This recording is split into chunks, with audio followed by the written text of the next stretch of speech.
Assalamualaikum warahmatullahi wabarakatuh. Salam sejahtera untuk kita semua. Perkenalkan, saya Tika Andira, mahasiswi STIE IPUJA. Di sini saya akan mempresentasikan tentang konferensi tingkat tinggi ASEAN ke-36 atau yang biasa disingkat dengan KTT. Selamat menyaksikan ya teman-teman. Dalam laporannya, Sekjen ASEAN Lim Jock Hoi melaporkan beberapa hal, terutama yang terkait dengan kondisi negara-negara ASEAN selama pandemi. Untuk pertama kalinya, dalam 23 tahun terakhir, ASEAN mengalami kontraksi ekonomi dan oleh karena itu, negara-negara ASEAN dilihat telah mengambil langkah-langkah untuk memitigasi dampak ekonomi sosial dari pandemi ini bersama dengan negara-negara mitra ASEAN, ujar Menlu RI Retno Marsudi mengutip laporan Lim Jock Hoi. Namun, Sekjen ASEAN juga mengatakan bahwa negara-negara ASEAN telah berhasil mengambil tindakan yang cepat dan sangat menentukan keputusan untuk menangani masalah tersebut. Misalnya di bidang kesehatan, ASEAN kini sedang membentuk Regional Pandemic Response Fund. Hal ini telah dibahas sejak KTT pada April lalu maupun KTT Plus 3.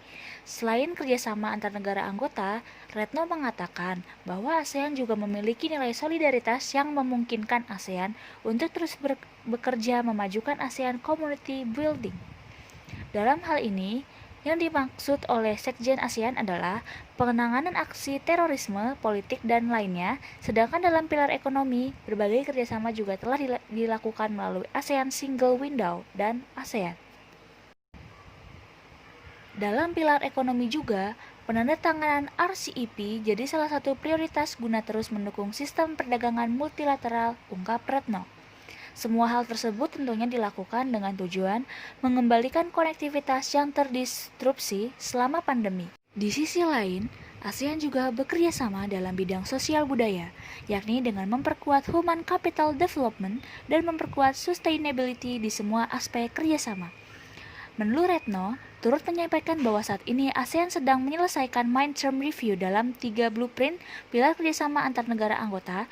Sesuai rencana, laporan ini akan diserahkan kepada pemimpin ASEAN di dalam KTT pada bulan November.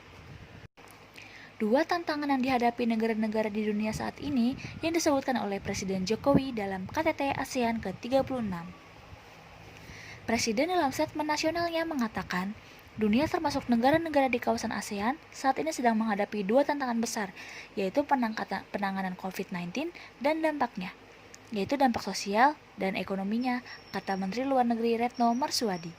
Hari ini, kedua tantangan tersebut menurut Jokowi semakin berat melihat situasi global yang saat ini semakin dinamis. Terlebih, terdapat peningkatan persaingan antara negara-negara dengan kekuatan besar, besarnya pesimisme atas multilateralisme, serta rule-based order.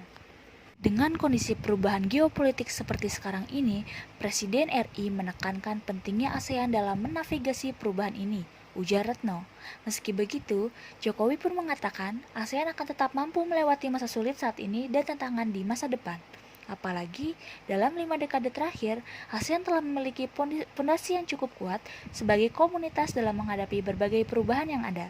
Adapun, dalam pertemuan tersebut, Jokowi juga menekankan dua hal, yakni pentingnya ASEAN memperkuat kerjasama percepatan pemulihan ekonomi ASEAN, serta pentingnya penguatan kerjasama di kawasan.